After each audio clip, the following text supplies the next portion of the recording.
Purihin ng Diyos.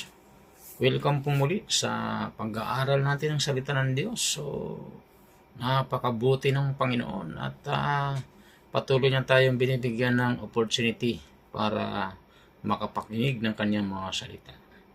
Amen. So, sa kabuuan ng Jesus Christ Saves Global Outreach Church Camarin Family, welcome everyone. At gayon din sa lahat po ng mga taga-subaybay natin all over the Philippines, all over the world, welcome din po sa lahat. Amen. So, purihin ng Diyos. So, pagkatiwala muli natin kay Lord yung ating pag-aaral ng salita ng Diyos sa oras na ito. Heavenly Father, we thank you once again sa oras na ito, sa aming paikinig muli ng salita. Pagpalain niyo po ang bawat isa na nakatune in sa oras na ito. We entrust into your hands, Lord, ang kabuuan na ito ng pag-aaral namin ng iyong salita. Holy Spirit, thank you. We acknowledge you. You're our good teacher. In Jesus' name. All honor, glory, power belongs to you in Jesus' name. Amen. Amen. Amen. So, ako muli ang iyong lingkod, Pastor Charlie De Cotanan ng Jesus Christ Saves Global Outreach Church Camarin Family, ang maghatid sa inyo ng mensahe ng Diyos sa oras na ito. Pinagpapatuloy natin ang pag-aaral natin patungkol po sa mga declaration ni David, King David Declaration, who God is in his life. So, yun po yung ating tinatalakay at nasa panghuli na po tayo. Okay? So, pang-pito na declaration ni David. So, ano yung kanyang declaration pang-pito? So, sabi ni David, He is our high tower. God is my high tower, sabi ni King David. Amen? So, yun po yung ating panghuli na tatalakayin sa oras na ito. Ang declaration ni David na sinabi niya, He is my high tower. Kaya tatalakayin natin ngayon, God is our high tower. So, He is our high tower in the book of Psalms 18 verse 2. Amen? So, yun po. Nasa pang-pito na po tayo. Panghuli na po ito na declaration ni David sa ating foundation verse sa book of Psalms 18 verse 2. So, ano sabi ulit doon ng declaration ni David? The Lord is my rock. So, David declared, the Lord is my rock and my fortress. Number 1, my rock. Number 2, my fortress. Number 3, sabi niya, my deliverer. Yan po yung mga tinalakay natin. Number 4, my God. Okay. So, number 5, my strength. Okay. So, tinalakay po natin, God is the source of our strength. So, in whom I will trust.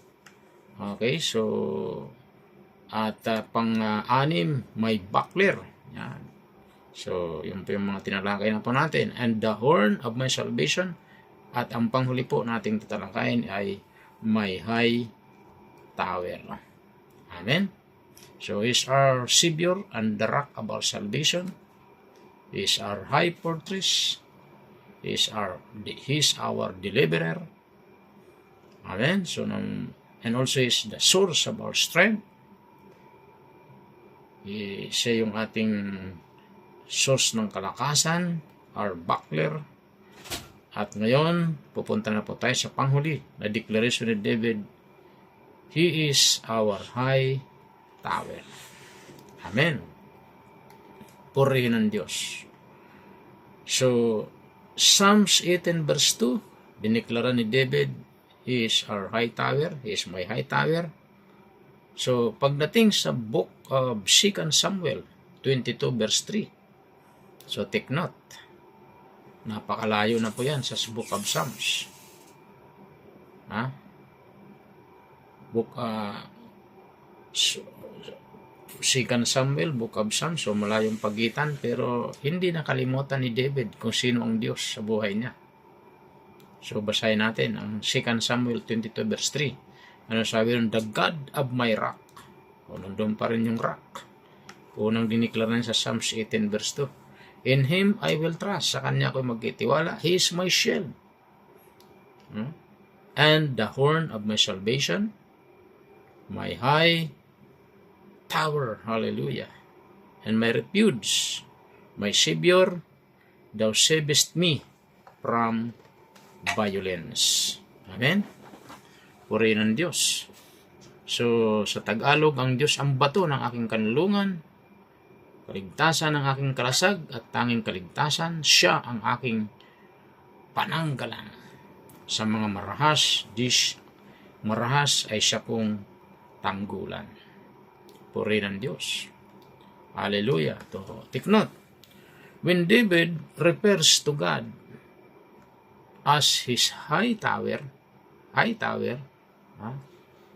he is emphasizing God's role as a place of safety and security.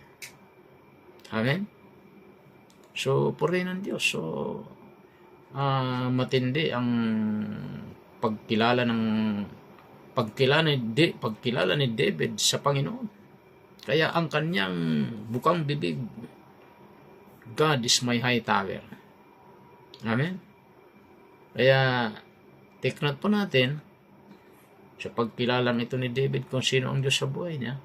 So, when David refers to God as his high tower, he is emphasizing God's role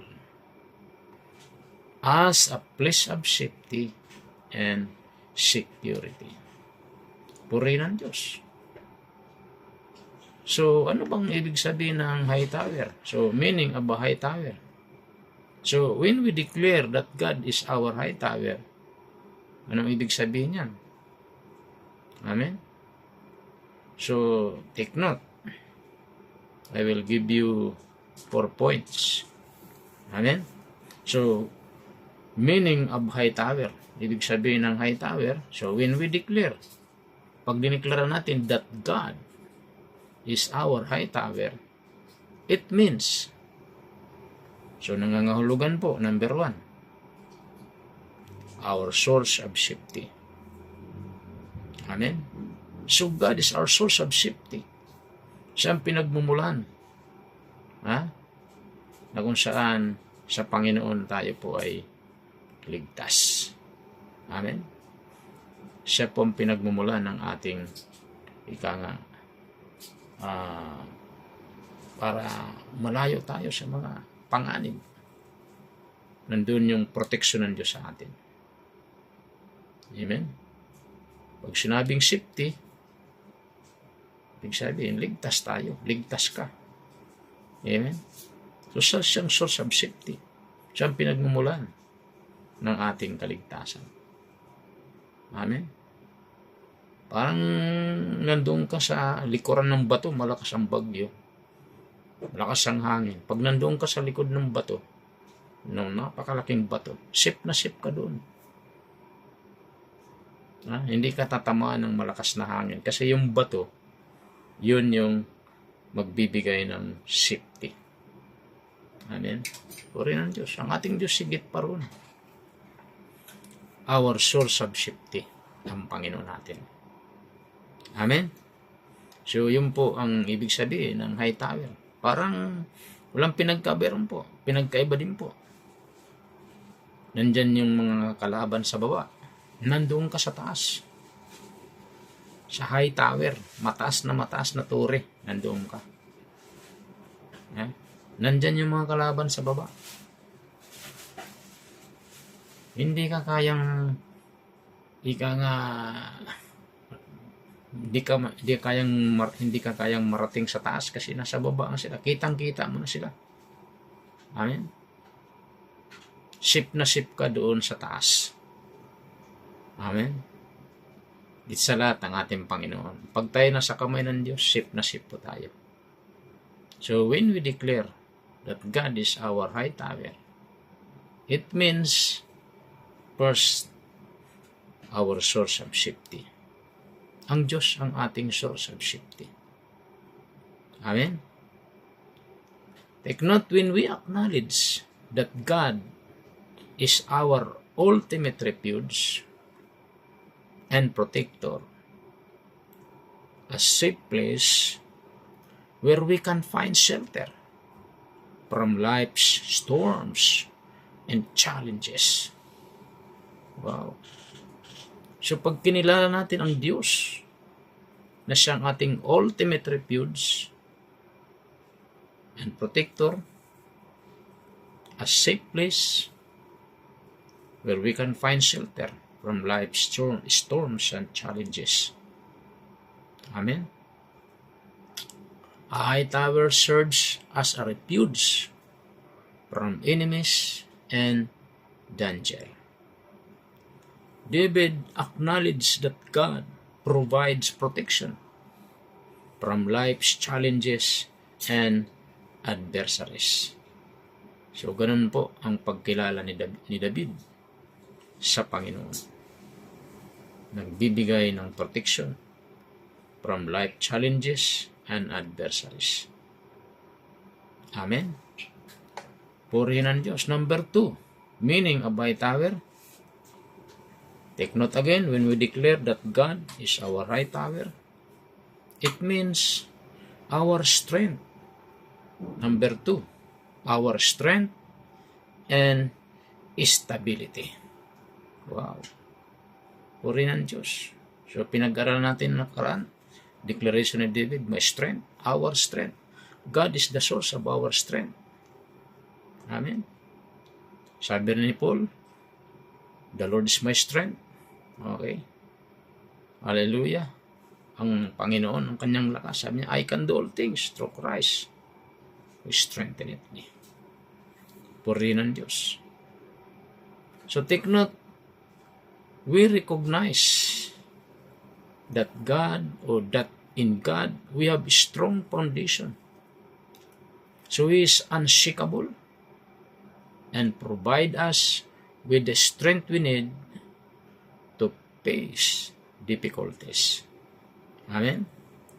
So, pag sinabi natin our strength and stability, ang Panginoon, diniklara natin, meaning, we recognize that in God, we have a strong foundation. Amen? So, kinikilala natin, sa Panginoon, mayroon tayong malakas na pundasyon. So, He is unshakable. Hallelujah. And provides us with the strength we need to face difficulties. Amen? So, ang kaharian ng Diyos ay hindi nayayanig. Kaya nga sabi ng Hebrew 12 verse 27, masunod na talata, so thanks be to God. We belong the kingdom of God that can never be shaken. Purihin ang Diyos. Hallelujah. Take note, towers are built to be strong and resilient. Resilient, that means hardy or durable. Okay? So, towers are built to be strong and resilient. Makikita natin yung mga tower na binibuild na matataas. Strong yan. Matibay yan. Higit sa lahat doon ang ating Panginoon. Ang Diyos natin ay Diyos na matibay, matatag, unshakable. Amen. Take note, by calling God high tower. Pag tinawag natin ang Diyos na high tower, David's recognized God's strength and stability in his life, especially during times of trouble. Diba? Nabanggit ko sa inyo nakaraan. Hinahabol-habol siya ni Saul. Gusto siyang patayin. Pero ibang klase ang relasyon ni David sa Panginoon. Kaya kahit ganun katindi ang kanyang pinagdaanan problema, stable pa rin ang kanyang buhay. Kaya nga sabi niya, David recognized God's strength and stability in his life. Kinilala ni David yun. Amen?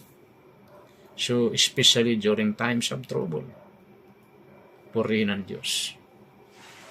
Hallelujah. So, yun po mga kapatid, napakaganda itong declaration ni David, sino ang Diyos sa kanyang buhay. Dapat yun din pong declaration natin. God is our high tower. Amen. Number 3. Meaning of a high tower. So take note again, when we declare that God is our high tower, it means accessibility. Accessibility. Amen. A tower is a place which one can run for safety. Amen. So David expresses his trust in God as a reliable, that means trustworthy, mapagkakatiwalaan, source of help, pinagmumulan ng tulong, and refuge in times of distress. Hallelujah. So yun po ang pagkilala ni David sa Panginoon. In-express ng Panginoon ni David ang kanyang pagtitiwala sa Panginoon bilang mapagkakatiwalaan, reliable, trustworthy, source of help, and refuge in times of distress. Matinding ating pinagmumulan ng tulong ang Panginoon. Madalas kong banggitin, madalas kong sinasabi, ang tulong ng tao may limitasyon. Amen? Kasi ang tao nauubusan. Kaya pag umasa tayo sa tao, wala, mauubusan kasi yung tao. Pero ang Panginoon, ang kanyang mga pagpapala ay hindi nauubos. The blessing of God is unlimited. Amen? The strength of God is unlimited. Kaya ganun ang pagkakilala ni David sa Panginoon. In-express niya ang kanyang pagtitiwala. Inihayag niya ang kanyang pagtitiwala in God as a reliable, trustworthy, mapagkakatiwalaan, source of help, pinagmumulan ng tulong, and refuge in times of distress. Amen? Purihin ang Diyos. So, yun po ang ating Panginoon. Hallelujah. Kaya napaka-importante po mga kapatid na tayo po ay magtiwala sa Diyos. Deklara natin sa ating bibig, sino ang Diyos sa buhay natin? Sabi ko kanina, huwag tayong tatamarin, magdeklara kung sino ang Diyos sa buhay natin. Purihin ang Diyos. Okay, so mabilis lang ulit tayo. Lastly, panghuli na po tayo. Meaning of high tower. Again, so when we declare that God is our high tower, fourth, it means our trust and faith. Yung ating pagtitiwala at pananampalataya. Amen? So, yun po ang katotohanan. So, our trust and faith. So, meaning, this declaration is an expression of our faith in God's ability to deliver us from harm and to guide us through trials, reinforcing our reliance on Him. Amen? So, purihin ng Diyos. So, yun po, mga kapatid. So, when we declare that God is our high tower, it means our trust and faith. So, nandun po yung ating pagkitiwala o pananampalataya. Nang ibig sabihin, ang deklarasyon na ito, this declaration, is an expression of our faith. So, hinahayag natin ang ating pananampalataya. Saan? In God's ability.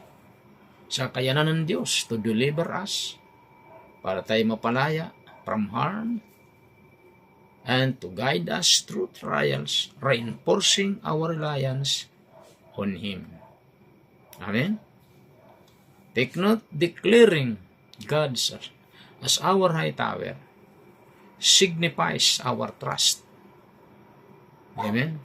In His protection, strength, and guidance in every aspect of our lives. Amen?